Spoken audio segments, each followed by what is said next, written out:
Viéramos lo que significa, nadie emprendería. ¿Cuántas horas sueles trabajar al día? Siempre digo que hago media jornada, 12 horas.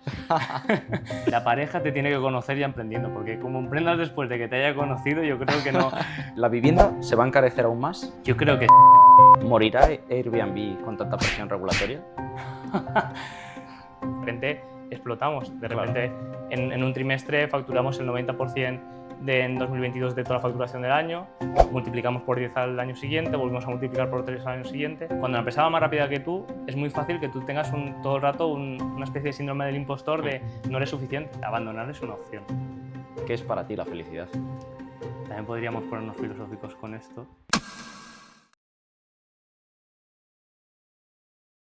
Bienvenidos al primer episodio de Hoy me lanzo, el podcast de los emprendedores valientes.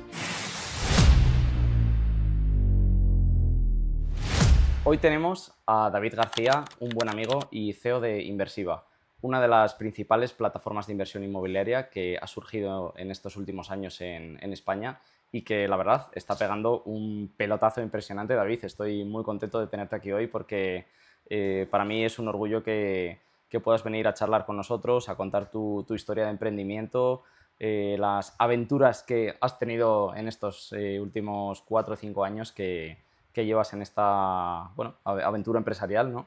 Y darte la bienvenida, pues la verdad es que para mí es un privilegio. Así que nada, cuéntanos, ¿qué es Inversiva? Pues bueno, muchas gracias primero por invitarme aquí y ojalá que tengáis mucho éxito con el podcast. Muchas Creo gracias. que hace falta más podcasts como este de dar la realidad un poco del emprendimiento. Y bueno, Inversiva, que es la empresa donde estoy actualmente y un poco mi hijo, ¿no? Como fundador, soy cofundador de la empresa. Es una empresa donde lo que buscamos es tener una solución para que los ahorradores puedan invertir en el sector inmobiliario sin tener que hacer absolutamente nada. Al final, por resumirlo muy rápido, buscamos oportunidades de inversión que ofrecemos a inversores, hacemos un asesoramiento a estos inversores para encontrar la oportunidad adecuada y a partir de ahí nos encargamos de toda la compra, formalización, reforma y la gestión posterior de esos pisos para que el inversor no tenga que hacer absolutamente nada y sea un poco, y supongo que hablaremos un poco de ello, como en el pasado yo estuve en banca y trabajábamos con fondos de inversión, ¿no? Al final la parte buena es que como que no haces nada, ¿no? Y ganas una rentabilidad. Pues un poco con ese símil queríamos que la gente pudiera invertir en el sector inmobiliario sin tener que hacer nada, pero con la ventaja de tener un piso como garantía, porque al final el piso es tuyo. Claro, qué bueno. De hecho, era un poco lo primero que te iba a preguntar, el por qué decir un día en tu casa, hoy me lanzo a esta aventura y hoy me lanzo a montar una empresa como esta. ¿De dónde nace esa idea o cuál es el origen que habías hecho antes para poder llegar a una concepción como esta? A ver, en realidad no es un hoy me lanzo como tal, es una evolución, yo creo, mía durante varios años. Esto nace un poco desde mi socio, Juanlu, que lo que hace es crear una empresa, una especie de spin-off que se dedicaba a la gestión de habitaciones, que se llama Quicken y que sigue siendo la gestora que utilizamos hoy, aunque sea la misma empresa que Inversiva.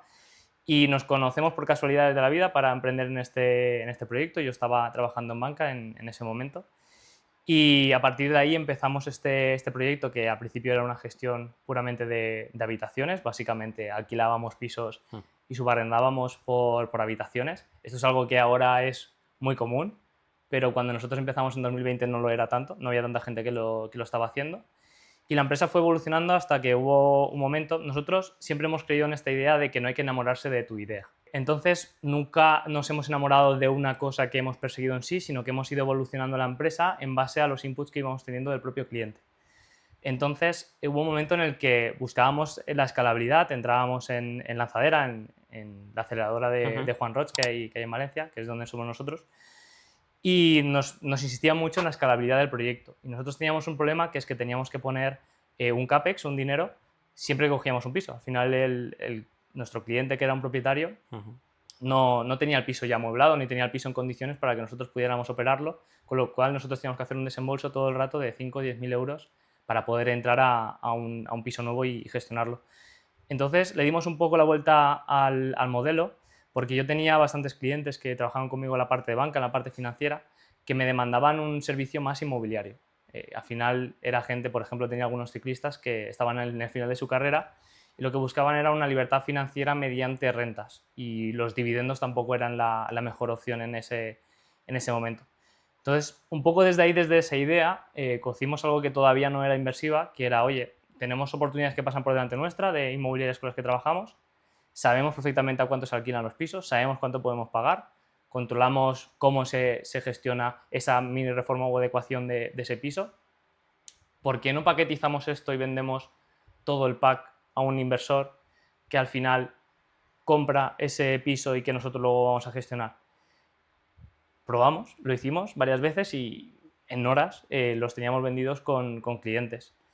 Entonces le dimos toda esa vuelta porque al final pasamos de nosotros poner dinero a que de repente ponía dinero el inversor, además podíamos hacer la reforma como nosotros queríamos, controlábamos todo el proceso, el cliente ya sabía lo que hacía, no era porque antes eran normalmente pisos de típica herencia, de un divorcio y tal, no eran inversores en sí los que nosotros, con los que nosotros trabajamos, pero ahora sí que eran inversores que entendían lo que estaban haciendo y era mucho más fácil para nosotros.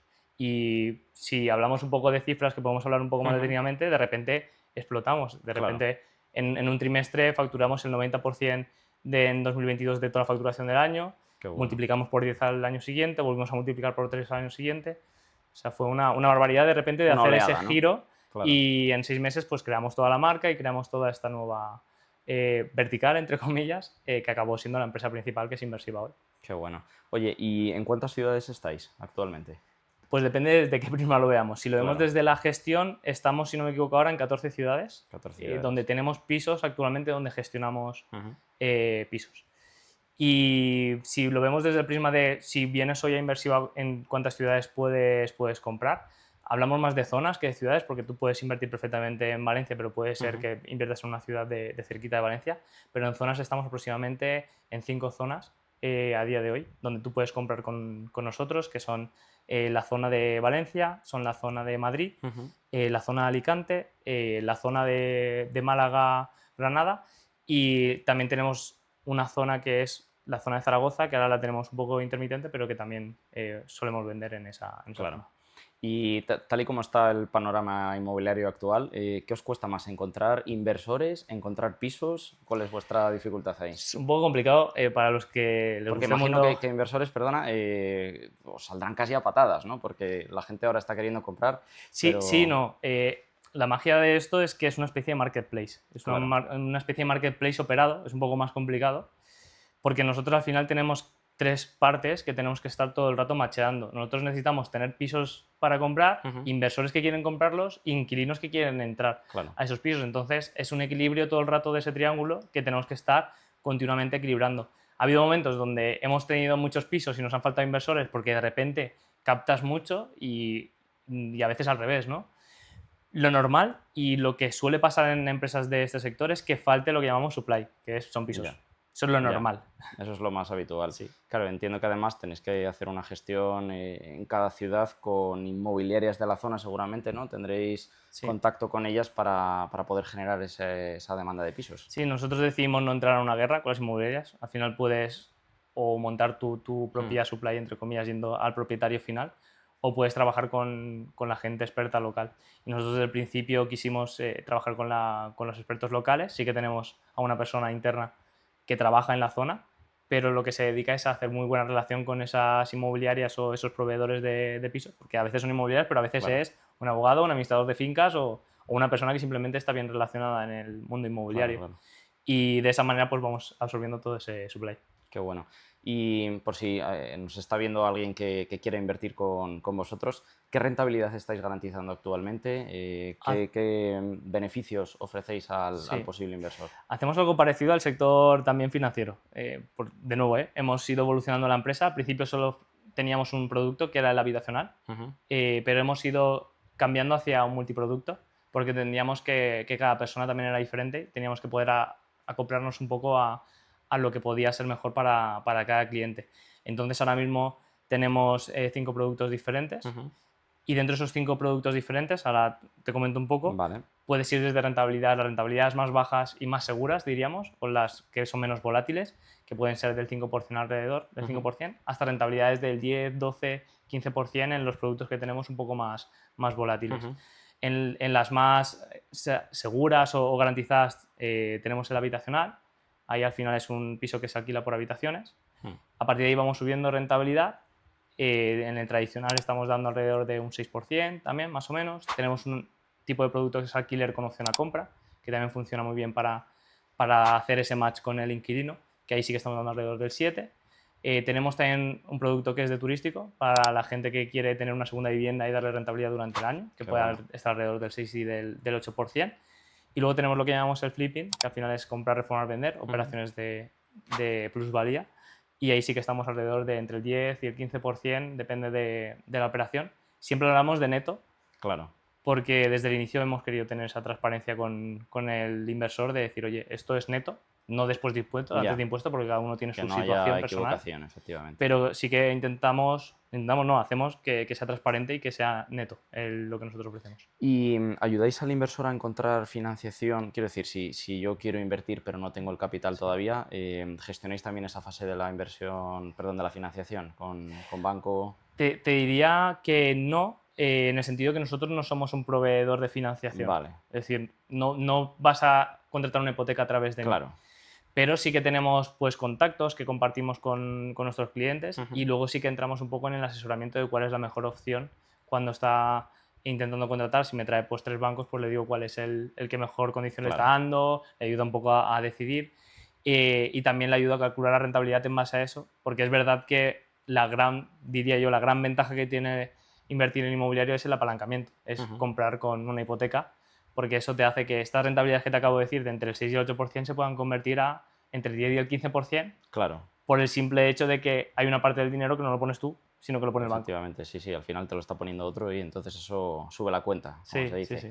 Bueno, me gustaría recapitular un poco a tus inicios, porque una de las cosas que pretendemos en este podcast, en Hoy Me Lanzo, es entender bien por qué una persona decide montar una empresa y cuáles son esas dificultades iniciales que uno puede tener. Entonces, lo primero que me gustaría preguntarte sobre esto es ¿cuáles son esas dificultades que tú has tenido dentro de Inversiva, tanto a nivel de creación de estructura, de gestión de tus primeros empleados, los nervios iniciales de una primera ronda de financiación? Quiero hablar un poquito de esto para que pongamos en contexto a cualquiera que nos esté escuchando y tenga también ese gusanillo de voy a emprender, estoy en este punto y ahora qué va a pasar, ¿no? Vale. A ver, yo te diría que depende de la etapa de la empresa, te vas a encontrar unas dificultades. Yo hablaba con un amigo que tengo que también es emprendedor y me decía que las dificultades no cambian, es decir, no van a desaparecer, vas a seguir teniendo problemas, da igual en la etapa en la que estés. Lo que cambia eres tú, el cómo te las tomas o cómo sabes resolverlo. En una etapa inicial, sobre todo, el problema más grande es el de conseguir lo que se llama Product Market Fit, que es conseguir que tu producto tenga mucho mercado y que sea relativamente fácil de vender, que hayas encontrado esa propuesta de valor que encaja con al menos un tipo de cliente que tiene mucho mercado. Nosotros es verdad que tuvimos la suerte que desde el inicio tuvimos muy buen Product Market Fit cuando sacamos Inversiva. Hasta Inversiva sí que nos costó mucho salir de lo que fue nuestra primera ciudad, que era Castellón. De hecho, Valencia nos pegamos un castañazo horrible al intentar abrirla. Y Inversiva sí que fue ese Product Market Fit que nos ayudó a dar ese salto. Entonces, en la primera etapa diría que pues eso, la gran dificultad es no enamorarse del producto y estar iterando continuamente, estar continuamente hablando con los clientes para ver si tu producto funciona o no funciona, qué le falta para que funcione, cómo puedes mejorar, etc. Y es una etapa donde eres poquitas personas en la empresa, entonces es relativamente fácil que todo pase por ti, que tú seas un poco el que gestione todo, en mi caso con mi socio, ¿no? Los dos. Entonces ahí no tienes tantas dificultades que ahora comentaré más adelante, ¿no? Pero ahí la dificultad es encontrar el mercado, encontrar un producto que tenga mercado. Una vez tú tienes eso y empiezas a escalar, depende de qué quieras hacer, ¿no? Pero si quieres hacerlo estilo startup como nosotros hemos hecho, ahí entra la dificultad del caos que implica crecer. Antes comentábamos que crecer y tener orden a la vez es imposible. Es una tarea muy difícil, sí. Es imposible. Y particularmente nosotros, como es una empresa muy operacional, porque nosotros hacemos las reformas, gestionamos los pisos a distancia, para nosotros ha habido una dificultad enorme para controlar ese caos con la cantidad de productos que tenemos, diferentes modalidades, etcétera, y que sufrimos todavía a día de hoy. Hemos pasado en 2 años de ser 10 personas hemos llegado a ser hasta 60, ahora somos menos, ¿no? Entonces ese caos es muy difícil de controlar. Entonces viene una segunda etapa donde tienes que intentar ir detrás de la empresa va más rápida que tú. Mucho más rápido, sí. Si has conseguido Product Market Fit, de verdad, la empresa va más rápida que tú. Y yo, por mucho que hubiera sido emprendedor antes, nunca había llegado a esos niveles. Entonces, cuando la empresa va más rápida que tú, es muy fácil que tú tengas todo el rato una especie de síndrome del impostor de no eres suficiente, todo el rato, no llegas, todo el rato. Y además personas, que esto yo creo que es una de las cosas más duras que hemos podido vivir, personas que estaban ahí cuando empezaron contigo y que han tenido una dedicación enorme, se van quedando atrás. Pero se van quedando atrás no por nada, porque la empresa va muy rápido. La empresa avanza más rápido que Entonces que le ellos, ponen sí. toda su dedicación y toda su alma, pero se van quedando atrás y llega un momento en el que te toca reemplazarlas y esto es muy duro.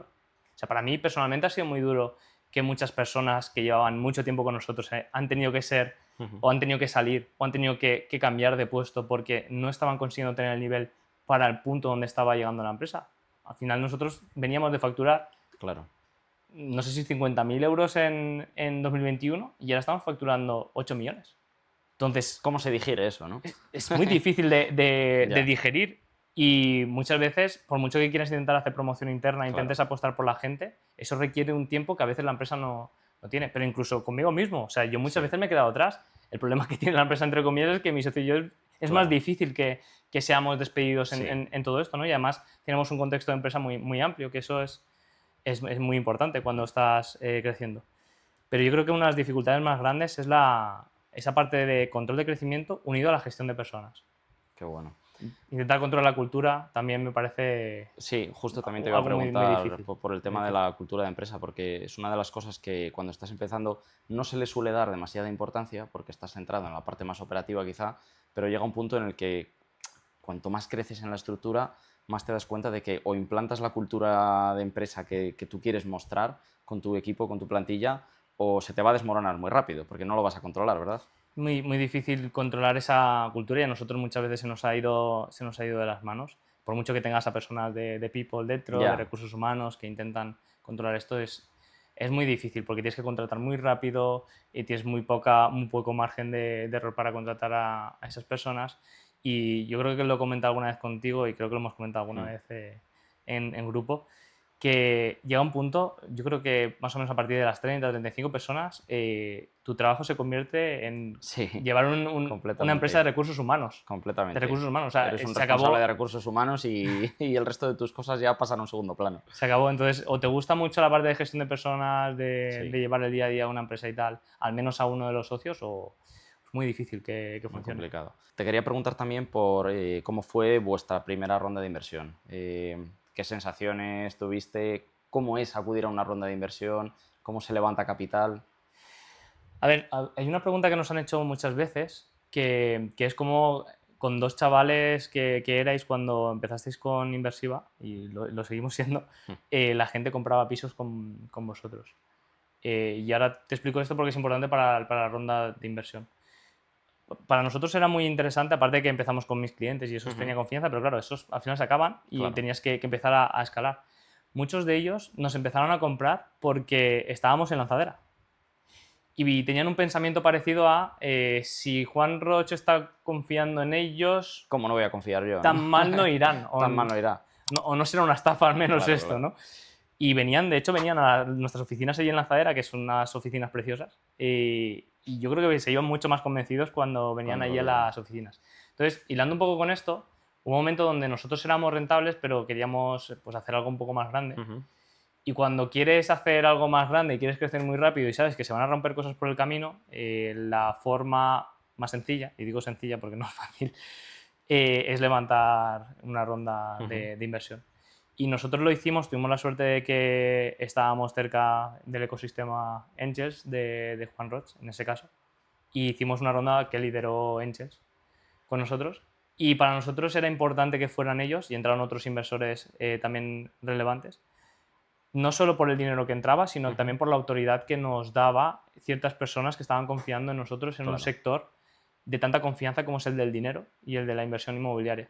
Entonces, para nosotros fue también una jugada estratégica que yo mirándola ahora con perspectiva, también nos ha dado un montón de contactos, nos ha dado un montón de visibilidad, nos ha dado una serie de cosas que no eran el Os ha dinero, abierto puertas que no eran el antes dinero, que era estaban lo que más nosotros cerradas. pretendíamos. Claro. Y hicimos esa ronda en 2023 más o menos la cerramos. 2024 ya acabó de Ujú. suceder y fue una ronda relativamente pequeña, aunque nosotros era nuestra primera ronda. Entonces fue una ronda de casi 500.000 euros, Bueno, ya. que para Es verdad que para una empresa que una empresa en el está, momento en el que claro, en estábamos el momento en el que nosotros, estabais, está muy era, bien. era, era, era relativamente pequeñita. Claro, Que eso claro. fue una de las dificultades que tuvimos, que fue un poco contraintuitivo, es como teníamos beneficios, Claro. nos medían o nos valoraban por el beneficio y no por el potencial. Es una cosa que yo Un no, poco no, no, injusto, ¿no? Dirías. yo no entiendo muy bien Ya. el por qué muchas veces, creo que no lo llegaré a entender nunca, e igual algún día lo entiendo, que es que si no eres rentable te Ya. valoran sobre todo por múltiplos de ARR, Ujú. de MRR, de facturación de varios tipos.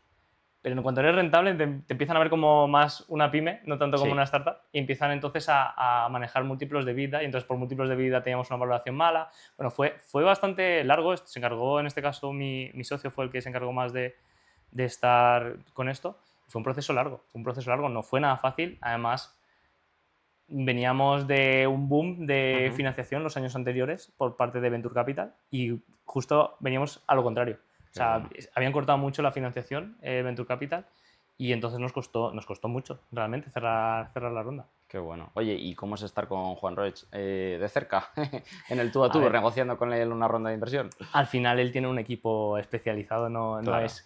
no es Juan Roche en sí, nos hablamos primero con un analista, luego con su analista jefe, después hablamos con el director de Enches, después hablamos con la mano derecha de Juan Roche, o sea, tienes que pasar Tienes que pasar un montón muchísimas de fases filtros, ¿no? y al final no es Juan Roche el que te No, ya, dice... ya. Sí que fue curioso porque a nosotros nos dicen que sí un sábado, que la mano derecha de Juan Roche y Juan Roche se sentaban a almorzar y era uno de los momentos del mes donde Qué deciden bueno. en qué empresas invierten y fue curioso, fue curioso. Con Juan Roche sí que hemos estado, pero de una manera más distendida, pero no es que hayamos negociado con Claro, él en claro. una mesa los términos y condiciones, tiene un equipo que es genial y que conforman allí Marina de Empresas y demás. eh, que yo de verdad te animo a verlo porque tienen allí Lanzadera, tienen EDEM, que es la universidad. Te iba a preguntar, de hecho, por Lanzadera, ¿cómo es estar en Lanzadera? Lanzadera, para mí es un proyectazo. Yo tengo una envidia enorme, la tendré siempre, de Juan Ros por lo que ha montado allí. Ujú. Es un lugar donde se respira ese emprendedurismo, donde entran muchas empresas cada 6 meses, si no me equivoco, y donde puedes estar alrededor de 2 años. Tienen un programa de aceleración donde, depende de qué fase entres, Ujú. cada 6 meses van valorando si estás pasando de fase o no, y vas Qué pasando bueno. de fase. Y puedes estar hasta 2 años, que es lo que estuvimos nosotros. Y yo lo que más me llevo de allí es el networking que haces y sobre todo la autoridad que nos dio a nosotros. A nosotros particularmente nos dio mucha autoridad. Aparte de que te ponen un director de proyectos, que te conecta con mucha gente, te forman también en lo Ujú. que llaman el modelo calidad total, que es el modelo Mercadona, ¿no? De Ujú. emprendimiento. Y muy bien, al lado tienen EDEM, que es la universidad, que también nosotros hemos cogido a gente de prácticas de allí de EDEM y Sí, ha funcionado muy bien. qué La gente bueno. que sale de allí sale muy bien, muy amueblada. Y luego está Enches, que lo tienen en otro edificio, que allí sí que están solo las que están invertidas por Qué ellos. bueno. Oye, y te voy a preguntar también por el tema de la competencia que está surgiendo en este sector, ¿no? Porque me Mm, viene a la cabeza Prop Hero, me vienen, bueno, otras diferentes. mm, ¿Y cómo os afecta eso? O más que si os afecta, si realmente está siendo también algo beneficioso el hecho que exista esa competencia sana sí. entre el sector. Ahora no tengo el dato, pero creo que, si no me equivoco, el sector inmobiliario creo que es de los tres más grandes del mundo. Ujú. Creo que está alimentación, el sector inmobiliario, no sé cuál es el otro, pero es uno de los tres más grandes del mundo. Entonces, por mucho que haya competidores, el mercado es enorme. Enorme. Y no hay tantas empresas ahora mismo que estén en un nivel tan adelantado. Sí que es verdad que es un sector donde es fácil acceder. Es Ujú. decir, tú mañana puedes hacerte inversión inmobiliario, puedes ponerte a ofrecer a tus amigos inversiones inmobiliarias, es relativamente sencillo entrar. Pero claro, cuando nos vamos a intentar dar una propuesta de valor donde das algo profesionalizado, porque de nuevo es un negocio de dinero y los negocios de dinero van por confianza, aquí ya cambia la película. Ya no todo el mundo puede hacerlo y dedicarse en masa, que es lo difícil, escalarlo y llevarlo a lo que nosotros llevamos, o ProGiro lleva, o otras empresas llevan, donde estamos haciendo 300 ventas al año, 400, 500 ventas al año de piso. Entonces la competencia yo pienso que es buena porque estamos generando como, sobre todo, y nosotros lo creímos desde el principio, ir a por ese segmento de inversores que no son inversores, que esto es lo importante. Nosotros siempre nos hemos dirigido al inversor no inversor. Hay una estadística que dice que el 70%, si vamos ahora a la calle y preguntamos, seguramente 7 de cada 10 nos digan que invertirían en el sector inmobiliario, que les parece una buena acción el sector inmobiliario para sus ahorros. Pero si les preguntas si lo hacen, solo 2 de cada 10 lo hacen. Entonces, hay 5 que querrían, pero no lo hacen. ¿Por qué? Ahí es donde entráis vosotros, claro. Claro. Entonces, nosotros entramos ahí en ese segmento. Al final, lo que hacemos es convertir a ese ahorrador que no se cree inversor o no considera que puede invertir por su cuenta, y lo que hacemos es paquetizar esta propuesta de valor para dársela. Dentro de ese segmento, pues hay muchos que se han ido más a la inversión más rentable o más fácil o más barata, digamos, que ahí tienes mucho más acceso. Nosotros siempre hemos creído en una inversión un poco más de calidad, pensando mucho en la ubicación, en la revalorización, en que lo que estás comprando tenga una liquidez después si lo quieres vender. Entonces sí que nos hemos diferenciado un poco por esa calidad dentro del sector. Qué bueno. Y bueno, por retomar un poco el tema de los inversores, me consta que uno de vuestros inversores también es Spicy Fortuna. Sí. Me gustaría preguntarte un poco por ellos, porque la verdad es que yo les escucho mucho. Un saludo desde aquí para los chicos de Spicy Fortuna, si nos ven. Cuéntanos, ahí por esa parte, ¿qué tal? ¿Qué te cuento? ¿Qué te cuento? Bueno, un poco el chascarrillo, ¿no? El chascarrillo. El chascarrillo bueno, ahí de Spicy Fortuna. Son gente increíble, la verdad. Sí. Yo, la primera vez, la verdad, que estábamos nerviosos cuando los conocimos, Sí. no eran inversores todavía ni nada, porque al final algunos de ellos pues ha sido casi ídolos personales Claro. o de mi socio o mío, y te impacta mucho, pero luego son muy cercanos. Supongo que, no sé, que por llegar ahí viene de una base de ser personas que son inteligentes, que son buena gente. Entonces, si no es eso, no llegan a donde han llegado, ¿no?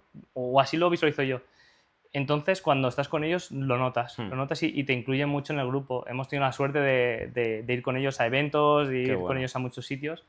El que más increíble es, que creo que te lo contaba antes, es ir caminando por la calle con Willy Rex. A ver, claro. Porque tú estás en un sitio más privado con ellos y tú hay un momento que pierdes la noción de que ellos son famosos. O al menos a mí me pasa. Entonces, vuelves a salir a la calle y de repente te rodea gente. Entonces, yo recuerdo en algunos sitios donde hemos entrado con seguridad, es como de película, ¿no? Es de película. Y yo lo he vivido como de película, porque es como, ostras, ¿cómo puede ser que no lo suelten por la calle? Yo me daba hasta un poco, sinceramente, Claro, da un poco de cosa, ¿no? De penilla y tal, de decir, dejadlo tranquilo, pobrecillo, todo el rato pidiéndole Dejad fotos que camine. y tal. Pero pero increíble con ellos y la verdad que son muy buena gente y ha sido un placer el poder conocerlos de cerca. Qué bueno. No, al final, además, tienes la sensación, bueno, la sensación no, es un hecho, que tienes diferentes socios con unas características muy diferentes, Spicy Fortuna, Juan Roig, pero te quiero preguntar también por tu socio, Sí. con quien fundaste la empresa. ¿Cómo de importante es la relación con un socio?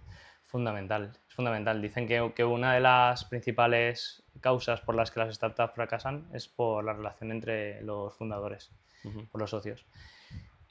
Para empezar, yo creo que es muy difícil conseguir que una empresa funcione con un solo emprendedor. Muy difícil, porque vas a pasar momentos muy malos, pero muy malos. Y normalmente cuando eso ocurre y estás alineado con tu socio, y ahora hablaremos de esto, lo que pasa es que el otro, aunque esté igual o peor que tú en ese momento, se pone el traje de animarte. Sí.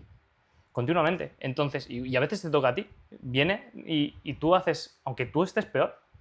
Entonces, eso es muy necesario para avanzar y sobre todo que tienes un punto de vista diferente.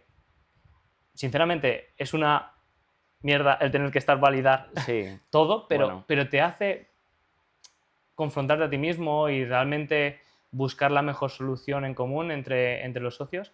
Pero claro, ahí viene la segunda parte, que es estar alineados. Estar alineados es muy difícil, hmm, porque cada uno tiene sus egos, cada uno tiene sus historias, cada uno viene de donde viene, y es muy difícil estar todo el rato alineados en la misma idea y en la misma... Y es algo que se tiene que construir, que se tiene que trabajar mucho. O sea, es parte de nuestro es parte trabajo del es trabajo. alinearse, alinearse, alinearse, alinearse. Porque en el momento que existen desalineaciones, entonces es cuando empieza a fracturarse la empresa. Al final, Completamente. los socios son los primeros que transmiten la cultura y si ellos están mal, al final eso va cayendo gota a gota dentro de la empresa y acaba rompiéndola. Entonces, siempre, hablando de Juan Roch, Ujú. siempre dice que el mejor número de socios es impar y menor de 2. Entonces, siempre dice que no lo Ya hagas nos con va dejando la socios, respuesta. pero yo no lo creo. Yo no lo creo, pero aún así es muy difícil. Es decir, no creo que puedas emprender, o no creo que puedas emprender, sí puedes, pero creo que es mucho mejor emprender siendo 2. Siendo 3 sí que creo que no, porque 3 sí que Siendo se hace tres un es más juego. complicado Sí que se hace un juego porque, entre los tres de yo hablo mal con este y el efectivamente, otro y no me ha funcionado nunca y creo que nunca puede funcionar bien del todo esto. Pero 2 sí, trabajando mucho la alineación y ser muy transparente siempre el uno con el otro. yo estoy totalmente de acuerdo contigo. De hecho, creo que 2 es el número mágico para poder llegar lejos, sobre todo por esa faceta del alineamiento, ¿no? Porque Sí, yo no sé cuánto tiempo dedicarás a alinearte o desalinearte con, con tu socio o sí, sí. intentarlo cada mañana. Yo personalmente, por ejemplo, en mi empresa dedico mucho tiempo y me parece una de las cosas más importantes, porque al final, si no, no vas a ser capaz de transmitir a tu equipo la visión de la empresa, no vas a ser capaz de transmitir unos valores sólidos que la gente quiera seguir, porque es que al final se trata de que vean a un referente, a un líder realmente y que no esté desalineado con la otra persona, porque es que si no estás generando confrontación, generas tensión, generas que tu equipo pueda estar más distante y no es bueno para la empresa, no es nada Y bueno. lo hace, pienso, más divertido. Y lo hace mucho más divertido, sí. Cuando no estás alineado, en las épocas donde estás alineado, Sí, sufres mucho más de cuando sí lo estás y sí sí, que compartes con alguien una totalmente. manera de, ¿Cuál ha de sido hacer las la cosas. época que peor, que dirías, ostras, no me está mereciendo la pena todavía al punto al que estoy llegando? No, no me está mereciendo la pena en este Uf, momento. las personas que somos ambiciosas, no sé si hay algún momento donde nos quedamos satisfechos de alguna manera. Yo me podría poner filosófico con esto. Creo que hay un trabajo interno que tenemos que hacer de estar satisfechos con el camino, que parece muy fácil de decir, y me lo digo a mí mismo Hmm. porque yo no soy capaz de hacerlo todavía. Ya, Porque si no es un sufrimiento continuo y se te olvida. Si yo una de las cosas que sí que le diría a alguien que esté a punto de emprender es que lo haga en algo que no sea simplemente porque es un negocio. Es decir, que no sea porque ha encontrado que es capaz de, me lo invento, sacar dinero de un restaurante y entonces Ujú. montar un restaurante aunque su pasión no sea la restauración. Porque al final se va a quemar. Se va a Hmm. quemar seguro. Cuando no tienes o no sientes un propósito detrás de esa empresa que estás montando, va a haber un momento en el que van a haber dificultades, se va a poner todo gris, no va a ser suficiente, tú vas a querer seguir creciendo y se va a resumir todo a probablemente el dinero, al crecimiento y va a dejarse de lado esa parte de propósito por la que empezaste. Entonces es muy necesario que la tengas porque si no la tienes, Ujú. es que seguro que en algún momento vas a abandonar, vas a De, abandonar. de hecho, por lo general, mucha gente, bueno, prácticamente todos, emprenden por un propósito. Siempre detrás, evidentemente, está la parte económica, pero tú emprendes por el propósito. Después empiezas a ver la parte económica y luego otra vez te das cuenta de que tenías que volver al principio y que lo importante era el propósito. A mí creo que es una de las cosas Sí. que no se me olvidan y cuando uno monta una empresa es que no lo puedes dejar de lado, esa parte de Otro propósito. día escuché una frase que decía que el propósito no se encuentra, se recuerda. Se recuerda, Se recuerda. efectivamente. Y creo que esto es unas cosas básicas que tienen que saber los emprendedores, que es que van a haber dificultades, pero la mayoría del rato. Es decir, el principio va a ser precioso, como cuando encuentras una pareja a la fase de enamoramiento. Yo muchas veces echo de menos Sí, esa fase, Con lo cual, los que estén en esa fase de que la disfruten Que al la máximo disfruten. piensan que luego va a Porque ser mucho luego ese mejor. amor se transforma, ¿no? Luego piensan que va a ser mucho mejor y la realidad es que la fase más Ya. divertida y más chula, a Es la nivel de primera. diversión y de... De adrenalina. sí, es esa primera, es esa primera. Porque luego van a empezar a crecer y ahí es donde tienen que recordar el por qué lo hacen, porque si no, van a quebrar ellos, ya no solo la empresa, ellos como persona van a quebrar porque es que es durísimo. Es duro. Es ¿Cómo durísimo. gestionas tú esos momentos de Uf. máxima dureza, de estrés? Creo y si me puedo considerar de alguna manera emprendedor, llevamos innato como una especie de fuerza, de flaqueza, de aunque está todo desmoronado, sigues y continúas. No sé si es un sentido de la responsabilidad, no sé si es un Resiliencia miedo al también. fracaso, no sé muy bien qué es, pero tenemos ahí una resiliencia normalmente no dormimos, Ya. podemos pasar un montón de tiempo trabajando todo el día, perder amistades, perder un montón de cosas por el camino y ahí seguimos, ¿no? Y me preguntas, ¿por qué? No lo sé, no sé por qué realmente lo hacemos, pero la realidad es que encontramos esas fuerzas, sobre todo si creemos en el proyecto. Bueno, vamos a hacer una última cosa, que es una ronda de preguntas. Tiene que ser rápido. Tiene que ser rápido, tiene que ser una ronda de preguntas muy rápidas. No, puedes explayarte de todo lo Vale. que quieras, ¿vale? Al hilo de esto último que estábamos hablando, me gustaría preguntarte primero si merece la pena emprender. El otro día me decía un consultor que si supiéramos lo que significa, nadie emprendería. Y yo creo que lo volvería a hacer y si acaba esto lo volveré a hacer, o sea, lo llevas innato. Un libro que te ha marcado, un libro que te marcó. No hace mucho leí los de Gino Wickman, que puede Ujú. ser interesante para la gente que esté escalando la empresa. Traction y cualquiera de ellos creo que puede ser interesante. Y a nivel de novela, no nos vayamos A al nivel libro de empresarial. novela, pues un libro ahora- que digas, oye, estoy relajándome con este libro. Sí, ahora no recuerdo el autor, pero me recomendaron y tal, y leo todas las noches El archivo de las tormentas. Qué bueno. Entonces, no me acuerdo ahora el autor, no soy muy de leer novela, pero justo esto estoy leyendo. ¿Cuántas horas sueles trabajar al día? No te sé contestar. Yo siempre digo que hago media jornada 12 horas. ¿Cómo afecta a un emprendedor en su relación de pareja? La pareja te tiene que conocer ya emprendiendo, porque como emprendas después de que te haya conocido, yo creo que no dura. Es complicado. Yo entiendo que para una Qué pareja es muy duro tener un emprendedor al lado. ¿La vivienda se va a encarecer aún más o crees que Yo creo que va a sí. estabilizarse? Yo creo que vienen unos años de que suba todavía, porque el problema es de oferta. La demanda sigue estando ahí, cada vez va a haber más. Si vemos estadísticas, lo que vemos es que la población de España sigue creciendo y además de una demanda de pisos que no existen, porque buscan pisos más pequeños, más recogidos, en buenas zonas y demás, no existe, con lo cual, ley de la oferta y la demanda. A poca oferta, mucha demanda, los pisos siguen subiendo y sin entrar mucho en política, cualquier tipo de política que se está haciendo no está ayudando a la oferta, que es donde tiene que estar la solución, sino que la está encima reduciendo. Con lo cual, no espero que se solucione a corto plazo y además probablemente la solución venga por la construcción y ahora mismo conforme están las cosas, las construcciones tardan 2-3 años mínimo en empezar. Con lo cual, primero tendríamos que decidir que puede ser por ahí la solución y después otros 2-3 años de que se construyera. No veo 4 o 5 años de bajada de precios, sinceramente. ¿Morirá Airbnb con tanta presión regulatoria? No creo. Al final la regulación combina los monopolios. Entonces saldrán de esa y además la regulación lo que hará es que salgan menos competidores. Con lo cual yo siempre he creído que cuanta más regulación hay, más favorecen los monopolios, con lo cual seguramente saldrán de ello y además reforzados. Para la gente que nos esté escuchando, un consejo que te dieron y que tú lleves presente en tu día a día como emprendedor.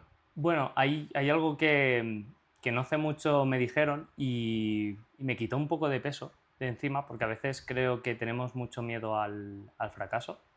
Y voy a decir algo que puede ser contraintuitivo, pero me dijeron abandonar es una opción.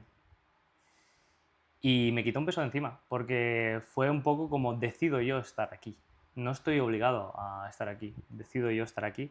Con lo cual, decidid cada día, si emprendéis, que estar aquí. Y te voy a hacer una última pregunta con la que me gustaría cerrar siempre una entrevista por lo importante que es la respuesta que des. ¿Qué es para ti la felicidad? También podríamos ponernos filosóficos con esto. Bueno, es algo difícil de encontrar en el emprendimiento, creo, o yo al menos aún no he sido capaz de encontrarlo, creo que voy en el camino de ello. Pero para mí la felicidad es paz mental. Y paz mental no implica irse al Tíbet a meditar y tal, pero es encontrar la paz mental. Para mí eso significa la felicidad, que eso es lo que va a hacer que cada mañana pues, te encuentres con energía, con salud, con motivación, y yo creo que va por ahí. Me gustaría que dijeras una pregunta para nuestro siguiente invitado. Una de las ideas que tenemos es, el concepto que vamos a hacer es la caja del emprendedor, ¿no? Entonces, hoy no tenemos aquí la caja físicamente, pero Vale. sí que me gustaría que en esa caja del emprendedor escribieras, hoy no lo vas a hacer, pero se escribiera una pregunta para que nuestro siguiente invitado la responda. Si tuvieras, que la tienes, la oportunidad de hacer esa pregunta a un invitado random totalmente que no sabes quién va a ser, pero que sabes que es un emprendedor que ha pasado por cosas muy similares a las que tú has podido vivir. Tendrá una empresa. En el momento que venga al podcast tendrá Sí, una por empresa. supuesto, tendrá una empresa. Entonces, Vale. ¿qué te gustaría preguntarle para que responda en la siguiente entrevista? Puede ser lo que sea, puede ser lo que sea. Incluso no tiene por qué ser de emprendimiento, puede ser Okay. lo que te No, parezca. la tengo. A ver qué contesta. A ver cómo sale de esta. ¿Por cuánto vendería su empresa? Muy buena, muy buena. Pues mira, sabiendo quién es el que va a venir después, es una A ver muy cómo buena sale de pregunta. esa. A ver cómo sale de esa, ¿no? Muy bien. David, te agradezco muchísimo haber estado aquí hoy con nosotros. Para nosotros ha sido un auténtico placer poder compartir contigo, compartir tu experiencia y sobre todo el que hayas podido transmitir a quien nos esté escuchando esas vivencias que tiene una persona que monta por primera vez una empresa. Así que te lo agradezco mucho. Muchísimas gracias y ojalá que os escuche muchísima gente porque, vamos, esta iniciativa creo que es muy interesante. Qué bueno. Muy bien. Gracias.